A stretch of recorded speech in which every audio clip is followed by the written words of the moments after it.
Hey everybody, it's Vitali and I'm back. I thought we would do a quick comparison again of the ElectroVoice RE20 versus the Boya BY-BM6060 shotgun microphone, this microphone right here. I put up a video earlier, but I thought that I would get up here and use these two microphones the way they're meant to be used, and say, like if you're doing a voiceover and that's up close to the microphone, so you get the full effect, get all the lows and everything on it. The only difference is this one takes a lot more gain, and technically you're supposed to use like a mic pre or something with it to get the full effect, and I'm not doing that tonight, so I'm just bumping up the input gain on the console, the little mixer here, and it's still a little low, and it should be right about there is where it actually should be, but you should be noticing a full bodied with a lot of lows and everything like that in it. And it's just a great sounding microphone, but this is a $500 microphone. So keep that in mind, and let's stop right here and put the Boya in its place and see how that sounds. Okay, we're back, and we have the Boya up in where the ElectroVoice was. And it's real hard to get the input gain matched on these because the ElectroVoice RE20 has a higher impedance, and it really actually benefits from having either a mic pre or a full-on channel strip. Well, this one would too, but this one has a lower impedance, so it's a lot hotter microphone. So you may hear a little bit more of the plosives, like the P's and T's and S's and stuff, and all that could be fixed with a little EQ or if you were running it into a DAW or something with some VST plugins.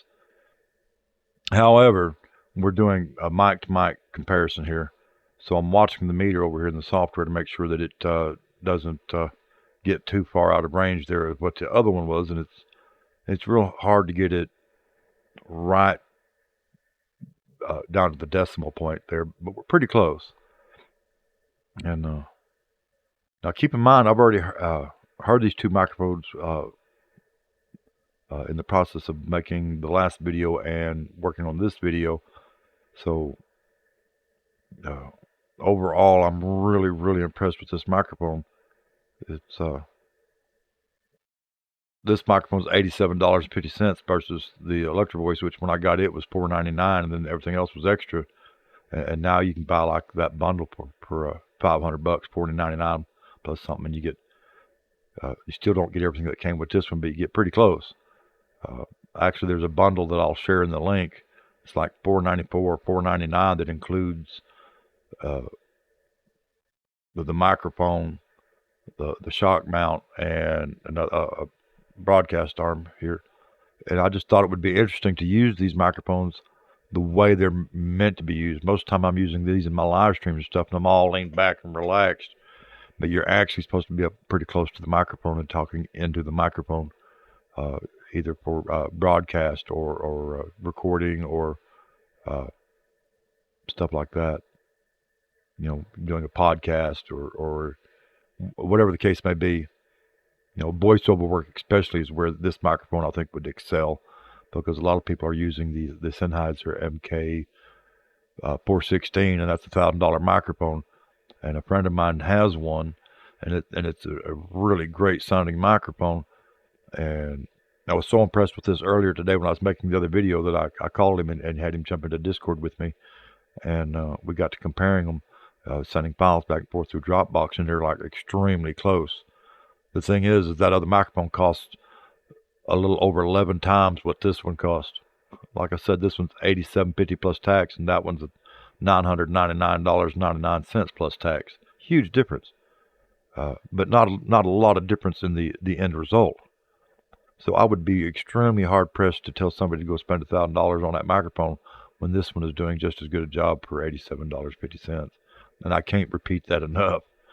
I love my ElectroVoice RE20. It's just a really smooth sounding microphone, real easy to use, real easy to set up, and it just suits my voice. However, I'd be hard pressed to say spend that extra $500, that extra money on that RE20 when this one is doing just as good a job. It just depends on what you're trying to do. And this one ticks all the boxes. It's great for broadcast. It's great for voiceover work. It appears to be really good for what it's meant to be used for. It's a shotgun microphone on a camera system out in the field. We'll get more into that in the next video. I'm going to hook it up to a GoPro and go out and check it out outside and see how it does. Some places I would never take my RE20. Anyway, y'all let me know what y'all think. There's going to be some differences that you can hear. You might be able to hear like I said, the plosives may be a little more noticeable on this microphone because it's a more sensitive microphone in that respect. It doesn't take near as much to drive it. You don't have to have a mic pre. You don't have to have a channel strip to make it work right. That is a huge plus in my opinion. And I do have a couple of channel strips, so here in the near future we'll be hooking it up to a channel strip and running it through a channel strip and then comparing it. I'm going to see if I can get my friend to bring his Sennheiser over and we'll compare them side by side and be interesting to see how that works out. Anyway, if you have any thoughts or questions, leave them in the comment section below, and if I can help you, I'll be glad to help you. If you like the video and you want to support the channel, consider hitting that thanks and donating that way. Every little bit helps. Not all my content is sponsored content. A lot of it is self-funded, and we couldn't do this without help of you, the viewers. Until next time, this is Vital over here, OG Gamer, OG Gamer Live. Y'all stay safe wherever you are in the world today, and I'm out of here.